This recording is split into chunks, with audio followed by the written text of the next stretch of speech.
यार स्टूडेंट्स, तो अभी हम बात करेंगे साइक्लिक कन्फर्मेशन के बारे में। तो देखते जरा इस कहानी का थीम क्या है। आपके पास option available which the following chair form not represent the given compound. तो देखो ध्यान से बेटा, ये ऑप्शन आपका ट्रांस दिख रहा है, लोकेशन आपकी 1 3 होनी चाहिए। तो आपको ट्रांस 1 3 देख के आंसर देना चाहिए। ये आपका 1, ये आपका 2, ये आपका 3। ध्यान से देखिए, इसे अप इसे डाउन बोल सकते हो। ये फंडा यहाँ पे यूज कर सकते हो कि ये आपका अप और ये आपका डाउन। तो ये आपका 1, ये 2, ये 3 कहलाएगा। ऐसे ऑप्शन यहाँ करोगे तो ये आपका 1 2 3 कहलाएगा। ये आपका अप और ये आपका डाउन कहलाएगा। सेम बटन के ऊपर आप यहाँ कर सकते हो 1 2 3। तो भैया ये आपका अप अप कहलाएगा। इसका मतलब ये आपका ऑसिस ऑप्शन है। ये सारे ऑप्शन आपके ट्रांस ऑप्शन है। और चूंकि आपको नॉट रिप्रेजेंट कंसेप्ट दिया गया था, तो इस हिसाब से आपका आंसर क्या आना चाहिए भैया? आपका आंसर यहाँ पर दिल्ली आना चाहिए इस कहानी के लिए। तो आपके पास में यहाँ पर आंसर दिल्ली ही आएगा। अगले क्वेश्चन में बात करते हैं। आपके सामने ऑप्शन दिया गया था कि इनके बीच क्या रिलेशनशिप अवेलेबल है।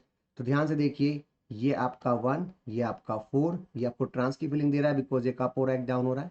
इसी तरीके से यहाँ पर ध्यान से देखिए, ये आपका डाउन, ये आपका अप, ये भी आपको ट्रांस की फीलिंग ही दे रहा है। नाउ इसको देख के आप समझ सकते हो कि आपके पास क्या ऑप्शन आएगा।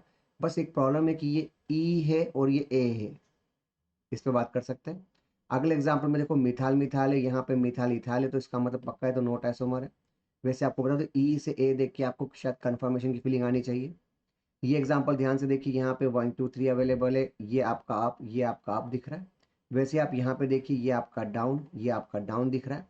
इस हिसाब से हम बोल सकते हैं क्या करना है। तो हम चेक कर सकते हैं इस कहानी को कैसे डील करना। आप ध्यान से देखिए, जो आपको ऑप्शन के रूप में अवेलेबल किया गया है, हम उसके हिसाब से इसका आंसर चेक करने की कोशिश करते हैं। तो यहाँ पे ध्यान से देखिए, ये भी आपका ई है और ये भी आपका ई ही है। तो ई का ई अवेलेबल, ये बहुत इंपॉर्टेंट पॉइंट है। तो ई का ई तो हम शायद आइडेंटिकल बोल पाएंगे बिकॉज हम इसे रोटेट कर पाएंगे, मूव कर पाएंगे। तो अगर आप इसे रोटेट करोगे तो आपको इसी फॉर्मेट में मिल जाएगा। Now the problem will be, ये एग्जांपल तो बेटा यहाँ पे ध्यान से देखिए, ये आपका जो ऑप्शन अवेलेबल है, देख से डाउन डाउन दिखिए रहा है आपको। यहाँ भी ध्यान से देखो, डाउन डाउन नहीं दिख रहा है। तो ठीक है, दोनों पर location, wait wait wait wait, इसकी लोकेशन 1 3 है और इसकी लोकेशन 1 4। तो भैया ये पोर्शन की फिलिंग दे रहा है। तो इस हिसाब से सेकंड का ऑप्शन कंफर्मेशन आना चाहिए। शायद उतनी ईमानदारी जरूरत नहीं पड़ रही है। एस ऑप्शन देखा, क्योंकि कहीं सेट ही नहीं हो रहा है। आपका आंसर बहुत परफेक्ट तरीके से सेट आएगा कि आपका आंसर केवल सी के लिए एप्लीकेबल है। क्वेश्चन नंबर थर्ड आपसे पूछा करेक्ट कंफर्मेशन, पर बेटा इसके लिए आपको एक चीज का ध्यान रखना पड़ेगा। क्या ध्यान रखना पड़ेगा? आपको सबसे बल्की ग्रुप को इक्विटोरियल रख के आंसर देना पड़ेगा। तो सबसे बल्की ग्रुप जो कि आपकी ये लोकेशन है, इक्विटोरियल होनी चाहिए। और ये आपका 1 2 3 4 ऑप्शन होना चाहिए। नाउ ये आपका इक्वेटोरियल होना चाहिए। तो भैया ये आपका इक्वेटोरियल है। अब इसके बाद 1 2 3 पे डाउन दिख रहा है, यस और नो। पर फोर्थ पे ये भी डाउन दिख रहा है, जबकि अलाउ नहीं करूंगा। आगे बढ़ते हैं। ये आपका डाउन दिख रहा है 1 2 3 4। ध्यान से देखो, ये भी डाउन दिख रहा है और ये आपका अप दिख रहा है। ओह, लकीली परफेक्ट आंसर आ रहा है। ये तो पॉसिबल ही नहीं, क्योंकि इतना बल्कि ग्रुप आप यहाँ रख ही नहीं पाओगे। दैट्स वेरी वेरी इंपॉर्टेंट कि इतना एक्सिल रिपल्शन नहीं हो सकता। और यहाँ पे आप कोशिश करोगे तो ये आपका डाउन दिख रहा है, पर 1 2 3 आपका अप दिख रहा है, जबकि टेक्निकली ये हमें डाउन मिलना चाहिए। इससे हम चारों को बैलेंस करते हुए सोच सकते हैं कि हमारा आंसर यहाँ पर बॉम्बे के लिए एप्लीकेबल होना चाहिए था। बट बॉम्बे वाला ऑप्शन सेट नहीं हो रहा। आप लोग करोगे कि आपका परफेक्ट आंसर क्या आना चाहिए? यहाँ पर सी आना चाहिए, क्योंकि हम इसके थ्रू सही तरह से एक्सप्लेनेशन कर पा रहे हैं। तो टेक्निकली हमें यहाँ पे सी ऑप्शन मिलना चाहिए इस कहानी के लिए। ठीक है, क्योंकि बराबर इक्वेटोरियल नजर आ रहा है। अच्छा रुकिए रुकिए रुकिए रुकिए, अरे अपन एक गलती भी कर रहे हैं। रुकिए रुकिए रुकिए, एक गलती हो रही है अपन से। गलती क्या हो रही है? सबसे पहले ये चेक करो कि ये अप होना चाहिए। ये अप दिख रहा है, ये डाउन दिख रहा है, ये डाउन दिख रहा है, ये अप दिख रहा है। वो तेरी, तो सबसे पहले तो अप होना चाहिए। अब डाउट है 1 2 3, तो फिर ये डाउन दिख रहा है और उसके बाद ये भी डाउन दिख रहा है, तो इसके फंस गया। और यहाँ पे ये आपको अप दिख रहा है, सही बात है। उसके बाद ये आपको डाउन दिख रहा है, ये भी सही बात है। ये भी आप, ये आपका आंसर होगा। बट टेक्निकली ये सही स्ट्रक्चर नहीं होगा। सही स्ट्रक्चर पता है क्या होगा? जब आप सबको पलटी मार दो, स्विच कर दो, मतलब ये आपका इक्वटोरियल कर लीजिए, ये आपका एक्सिल कर लीजिए और ये आपका एक्सिल कर लीजिए। एक्चुअली ये सही आंसर होना चाहिए था। बट चूंकि चार ऑप्शन में मैच नहीं खा रहा है बेस्ट ऑप्शन के रूप में, तो हम इसलिए इसको बॉम्बे के रूप में ही सही आंसर मान रहे हैं। हम इसे बॉम्बे के रूप में ही रिप्रेजेंट करेंगे, बिकॉज वैसे तो टैशूटर बहुत बल्कि होता है, but there is no other option जो कि इससे सेट हो। हमें सिस्टेंस का भी ध्यान रखना है। Number 4 correct thermodynamic stability order of the following compound. अगर आपसे पूछा जा रहा है तो ध्यान से देखिए, इस समय ये ए ये ई है, इस समय ये ई ई है, इस समय ये ए ए ए। अब बच्चे का आर्गुमेंट है ये तो बहुत दूर दूर होता है, रिपल्शन होना ही नहीं चाहिए। बट प्रॉब्लम ये कि इस समय यहाँ के एच आपस में रिपल्शन करेंगे, यहाँ के एच आपस में रिपल्शन करेंगे, टेक्निकली इस रिपल्शन का लेवल ज़्यादा मिथाइल मिथाइल के बीच रिपल्शन एच एच के बीच हो रहा है। तो सबसे स्टेबल फॉर्म कौन सा होता है, सबको पता है ई होता है, उसके बाद ई ए होता है, उसके बाद ए होता है। तो आपका आंसर बहुत आसानी से आना चाहिए। सबसे पहले आपका ऑप्शन कौन सा आना चाहिए, सेकंड आना चाहिए, फिर फर्स्ट आना चाहिए, फिर थर्ड आना चाहिए, यानी लकीली आपका आंसर यहाँ पर ए आएगा, बिकॉज हम रिपल्शन जितना कम कर सके हम उतने ज़्यादा स्टेबल होंगे।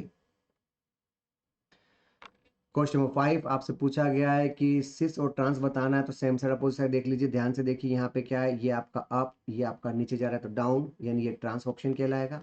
यहाँ पे देखो दोनों, ये भी अप जा रहा है, ये भी अप जा रहा है, तो ये सिस ऑप्शन कहलाएगा।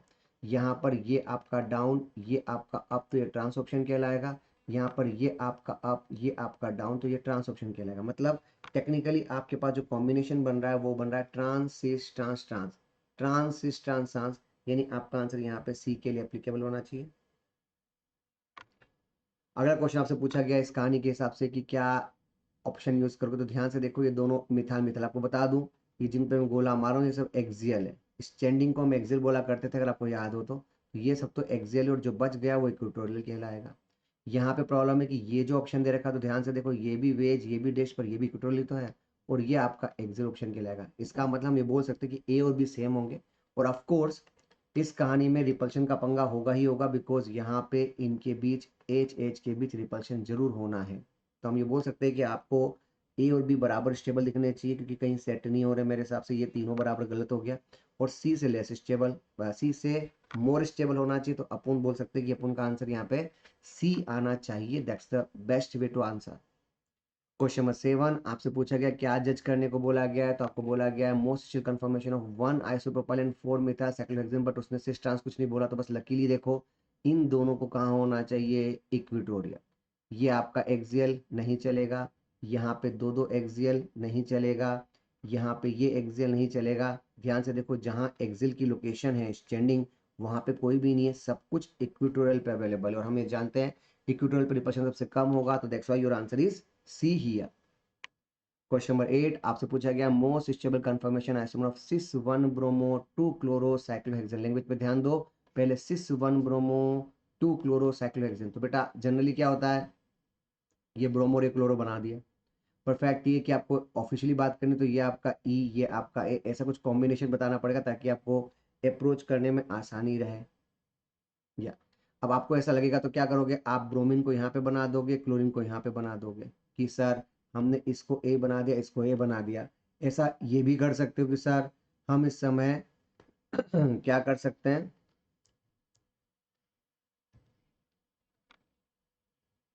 हम यहाँ पे ये फंडा यूज कर सकते हैं। क्या फंडा यूज कर सकते हैं, क्लोरीन को यहाँ लगा दिया, ब्रोमीन को यहाँ लगा दिया। अब आपको थोड़ा सा रिपल्शन का डेटा पता होना चाहिए, तो आपको समझ में आएगा क्या रिपल्शन का डेटा अवेलेबल होना चाहिए। आपको सिखाया गया था 2p 3p ओवरलैपिंग वाला कंसेप्ट, तो बेटा ये 2p 4p ओवरलैपिंग है, बॉन्ड लेंथ ज़्यादा है, और ये 2p 3p ओवरलैपिंग है, इसकी बॉन्ड लेंथ कम है। तो यहाँ पे पंगा क्या है, यहाँ पे वही 2p 3p, यहाँ पे 2p 4p। आपको बता दूं कि इसकी बॉन्ड लेंथ कम होने से ये टक्कर ज़्यादा अच्छी कर पाएगा, यहाँ बॉन्ड लेंथ ज़्यादा होने से चुन्नू मुन्नू एच नीचे ही रह जाएंगे, और इसका टक्कर इतना अच्छा नहीं होना। तो ज़्यादा प्रेफरेबल सिचुएशन ये होनी चाहिए जिसके अंदर ब्रोमीन हमारा एक्सियल और क्लोरीन हमारा इक्विटोरियल। अगर आपको डेटा अवेलेबल हो तो आपको बता दूं, हम लोगों ने ऐसे डेटा अवेलेबल करवाए थे क्लास के अंदर। FCl BrI के की वैल्यू बताई थी, याद करो, 1.5, 2.5, 2.2, 2.2। तो ब्रोमीन आयोडीन का साइज बढ़ने के बावजूद उनका रिपल्शन ज़्यादा नहीं बढ़ता, बिकॉज वो उसकी रेंज से ही बाहर अवेलेबल है, तो रिपल्शन के बॉन्ड पे ही हो सकता है, स्टील क्राउडिंग का ऑप्शन होगा ही नहीं। तो हम बहुत आसानी से ये बोल सकते हैं कि ब्रोमीन का एक्सियल होना ज़्यादा ज़रूरी है और क्लोरीन का इक्विटोरियल होना ज़्यादा ज़रूरी है। ये क्वेश्चन थोड़ा हटकर ऑथेंटिक है और बहुत अच्छी तरह से दिया गया, संभल के डील कीजिएगा। That's a very good question, ये इस पूरी सीक्वेंस का सबसे अच्छा क्वेश्चन मान सकता हूँ ए साइक्लिक साइक्लिक कंफर्मेशन के अंदर। अगला option one of the following is the most stable confirmation of 1,4 cyclohexane diol, तो बेटा 1,4 ऑप्शन ये दूर दूर है, यहाँ पे दूर दूर भैया, पर यहाँ पे ध्यान से देखो, सबसे अच्छी बेस्ट तरीका क्या होगी, जब सिस्टम में हाइड्रोजन बॉन्डिंग होगा तब हम इसको जिताएंगे। That's why your choice is Bombay, ताकि हम बॉम्बे को हाइड्रोजन बॉन्डिंग के रूप में यूज कर सकें। क्वेश्चन नंबर 10 आपका डेली ऑप्शन देखना है, क्या करना है भैया, does not represent 3 methyl pentane, तो भैया फटाफट कंडेंस फॉर्मूले को जज करो, तो यहाँ पे मिथाइल, यहाँ पर एच, तो आपको बता दो फ्रंट कार्बन पे आपको दिख रहा है CH3CH2। यहाँ फ्रंट कार्बन पे क्या दिख रहा है, फ्रंट कार्बन पे दिख रहा है इथाइल CH मिथाइल। यहाँ फ्रंट कार्बन पे CH3 दिख रहा है, फ्रंट कार्बन की बात कर लेते हैं, यहाँ फ्रंट कार्बन पे CH3 दिख रहा है। अब बात करते हैं बैक कार्बन के लिए क्या जज करना है। तो बैक कार्बन पे यहाँ जज करोगे तो आपके पास अवेलेबल है मिथाइल इथाइल, यहाँ बैक कार्बन पे अवेलेबल है CH2CH3, यहाँ बैक कार्बन पे अवेलेबल है इथाइल इथाइल और H, यहाँ बैक कार्बन पे अवेलेबल है मिथाइल प्रोपाइल और H। नाउ अगर हम IUPAC हिसाब से बात करना चाहते हैं तो हम ये जानते हैं 1 2 3 4 5 सही चलेगा। यहाँ भी हम बोल सकते हैं 1 2 3 4 5 क्योंकि इथाइल लिखा हुआ है। यहाँ पे भी 1 2 3 4 5 बराबर चलेगा। यहाँ फंस रहे हो 1 2 3 4 5 पर लोकेशन 2 मिथाइल आ रही है, उसने क्या बाउंडेशन दी 3 methyl. That's why your answer is Delhi, कि आपका दिल्ली वो सेट नहीं हो रहा। आपको याद है हमने अलग अलग बॉन्ड किए लोग, अगर आपको पता हो क्लास में तो हम इस स्टेटमेंट दे चुके हैं कि कभी आप इस बॉन्ड के लोग बना सकते हो, कभी इस बॉन्ड के लोग बना सकते हो, कभी इस बॉन्ड, अलग अलग बॉन्ड के लोग आप कंफर्मेशन के अलग अलग रिप्रेजेंटेशन कर सकते हो। ओके, अगला क्वेश्चन अवेलेबल है, which conformer of 3 hydroxy propanal is most stable across the C2C3 bond. तो पहले तो बताओ प्रोपेनल, इसका मतलब आपके पास ये ऑप्शन आ जाएगा। उसका यूपीएससी आपको पता है तो 1 2 3 बॉन्ड के लोग बात कर रहे हो। अब आपको ऐसे दिखाई देगा तो डायग्राम बहुत दूर नजर आएगा, पर जब आप इसको इसी तरह से फॉर्मेट के रूप में बनाओगे तो बोलेगा सर ये तो बहुत पास आ गया। जब पास आ गया तो आपको गोच एंटी में गोच की फीलिंग आएगी। अगर आप इसे दूर दूर बनाओगे ना तो आपको पता होना चाहिए कि आप जो कन्फर्मेशन करना चाह रहे हो वहाँ पर डायग्राम का पास बनाइए। दैट्स व्हाई हम बोल सकते हैं कि आपका आंसर यहाँ पे गोच के लिए एप्लीकेबल होना चाहिए। अगला ऑप्शन देखते हैं नंबर 12 के अंदर क्या जज करना है आपके पास में। तो select the correct statement of the above following compound के लिए कुछ बात करना चाहते हो तो बताओ आपके पास क्या ऑप्शन अवेलेबल है। In cyclobutane all the 4 carbon atom are only in same plane, या तो बेटा आपको बता दूं साइक्लोब्यूटेन इस फॉर्मेट में अवेलेबल होता है तो यहाँ पंगा होगा। In cyclobutane all carbon atoms are not in same plane, गलत बात है, ये पूरा सेम प्लेन में होता है। Is in envelope structure cyclopentane, yes cyclopentane envelope structure के रूप में रहता है, इस तरह से याद करो। ये पॉइंट के लिए इसलिए दिखाया गया ताकि इस बहाने आपको जज करने में और पढ़ने में इंफॉर्मेशन देने में आसानी हो। Cyclone exist in chair form and bird form, यह सही बात है। एक्चुअली मैंने साइक्लोब्यूटेन साइक्लोप्रोपेन साइक्लोपेंटेन साइक्लोहेक्सेन के सारे फॉर्म बता दिए आप लोगों को कि साइक्लोब्यूटेन इस फॉर्म में रहता है, ये प्लेन के रूप में रहता है, ये पेंटेन एनवेलप स्ट्रक्चर के रूप में रहता है, और साइक्लोहेक्सेन जो कि चेयर और बोर्ड फॉर्म के रूप में रहता है। तो ये हमें अच्छे से पता है कि सर ये तो चेयर फॉर्म और बोर्ड फॉर्म के रहता ही रहता है। तो टेक्निकली हमारा आंसर अभी यहाँ पे एनवेलप स्ट्रक्चर के नाम से जो हम जज कर पाएंगे। अगला थीम आपके सामने, सिस साइक्लोहेक्सेन 1,3 डायोल के अंदर क्या जजमेंट करना चाहोगे। तो भैया सिस वर्ड बोलते ही आपके दिमाग में चेयर फॉर्म बननी चाहिए, या आप ऐसे भी बना सकते हो, कोई टेंशन नहीं है। 1,3 पूछा तो भैया 1,3 का मतलब यहाँ पे वो चोच ऐसा होना चाहिए, या फिर आप ऐसा समझो कि सर ये आपने 1 बना लिया 1 2 3 या 1 2 3, अब आपका वो चोच यहाँ होना चाहिए। तो टेक्निकली अगर आप ये जज करोगे तो सिस के लिए 1 2 3 हम उम्मीद रखते हैं कि हमें दोनों के दोनों किस फॉर्म में चाहिए, या अब आप ऐसा बनाओगे पर दिमाग लगाओ अगर मैं इसको कंफर्मेशन कर दूं, मुझे पता है कि आप इक्वल सोचोगे तो बेटा सबसे मस्त थीम बन जाएगी इस कहानी के अंदर, क्योंकि उस समय आप यहाँ पे हार्डम बॉन्डिंग कर पाओगे, और हमें पता है कि हार्डम बॉन्डिंग गेम को किसी और डायरेक्शन में लेके जाएगा। That's a very unique option कि हम एक्सिल एक्सिल चलाएंगे, क्योंकि बच्चे दिमाग में क्या पिक्चर होती है, सर एक्सिल तो हमेशा रिपल्शन करता नहीं बेटा, रिपल्शन तब करता है जब सेम नेचर का हो। अगर अपोजिट नेचर का हो, मतलब यहाँ पे पॉजिटिव चार्ज हो यहाँ पे नेगेटिव चार्ज हो, तो वही रिपल्शन अट्रैक्शन में कन्वर्ट हो जाएगा। That's a very unique option. Okay, तो इसका आंसर इस फॉर्मेट में आएगा।